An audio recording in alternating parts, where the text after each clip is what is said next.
Բարի լույս սիրելիներս։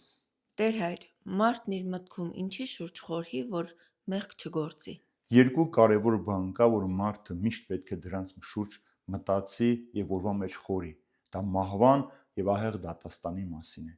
Ինչու պետք է մահվան մասին մարդը մտածի, սիրելիներս։ Եթե մենք մեր մահվան մասին մտածենք, մենք ամեն օր կաշխատենք ավելի լավ լինել։ Ինչպես որ Սիրայք իմաստության գրքի մեջ է ասում, հիշիր քո վախճանի օրը եւ մեղք չես գործի։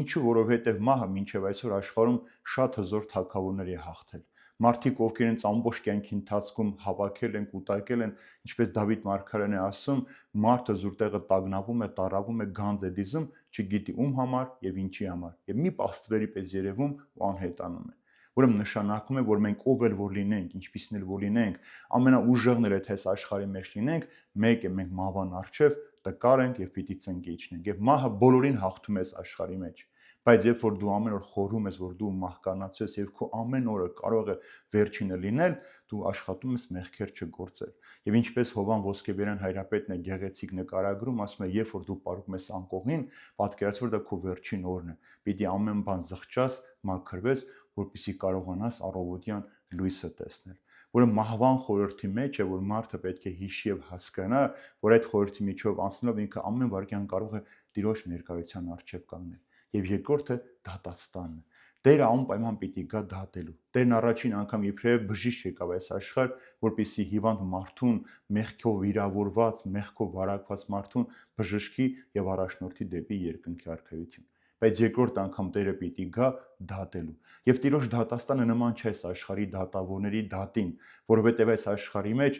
մարդիկ ապացույցներ են բերում դատավորի առջև, որպեսզի իրենց մեղքերից արդարանան։ Տերը ապացույցների կարիք չունի։ Տերը միակն է, որ գիտի մենք ինչ ենք խորում, ինչ ենք մտածում, ինչ ենք գործել եւ ինչ ենք արել մեր հոգու փրկության համար։ Երկրորդ այս աշխարհի մեջ մարդիկ կարող են անգամ դատավորին կաշառել իրենց դատ իրենց օգտին շահելու համար։ Տերը ոչ միայն չի վերցնում այդ կաշառքը, այլև կաշառք տվողին եւ վերցնողին միասին է դատում։ Ուրեմն ինչ էլ որ անես Տիրոջ առջև, դու չես կարող խուսափել։ Շատ հաճախ են մարդիկ ինձ պատասխան տալիս ասելով, որ դե Աստված ներող է, ինչ էլ որ լինի վերջին վայրկյանին Տերը մեզ կների։ Չէ, այդպես չէ, սիրելիներ։ Տերը վերջին վայրկյանին պիտի ասի կներեք, բայց